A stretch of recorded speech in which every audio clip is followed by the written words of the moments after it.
Welcome to another Monday Blitz. Thank you for taking some time to consider another chapter here in 1 Samuel chapter 29. And as I was reading this chapter, it really struck me how distorted a picture sometimes I have had, at least, of David, this great leader, the king of Israel, the man after God's own heart, and yet David repeatedly has these complete failures, these complete blunders. Sometimes they're sin, sometimes they're just getting in front of God, getting ahead of God, trying to help God out. And it caused me to really have to keep wrestling with my own life. And people have asked, why did you choose 1 Samuel to talk about? And I didn't know why. I've just felt impressed by God to discuss 1 Samuel. And as I was reading this chapter, God again laid it on my heart. Here's why. Too often I get ahead of God. Too often I start thinking I need to help God out because for some reason I think God needs my help. And the children of Israel, they had been given a wonderful, wonderful opportunity to be the witness to the world, to share with the world what God would do when he was in charge. And as long as we let God be in charge, God leads and God does miraculous things. And yet Israel, and especially in this story again, we see David. Here he is. He has been hanging out with the Philistines, the enemy of the people of God. He's been living with them in hiding.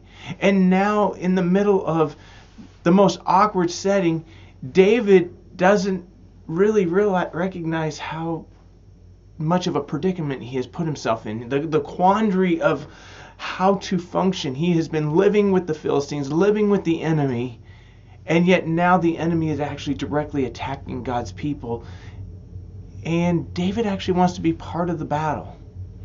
Now we don't know if David thought he would use this as an opportunity to attack the Philistines or what his thinking was. That isn't shared. It just simply says that David wanted to be there. And he actually argues with Achish, the king, begging, please let me keep fighting for you and protect you. And I just realize how easy it is for us, at least for me, to start trying to help God out, trying to do things to save myself or help the church or just help the mission when God has just invited me to join him on his mission.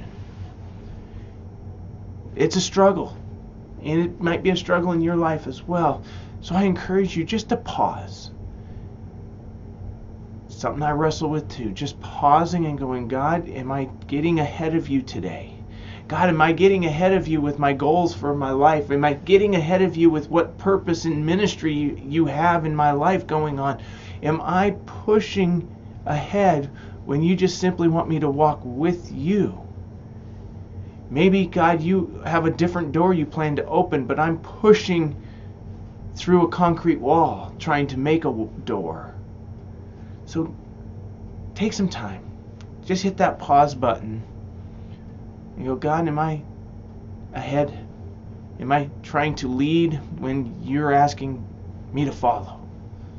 I know in my life this is a daily struggle. This is something I wrestle with almost every day. Letting God lead and following him. And letting him be the witness to the world. He will use us.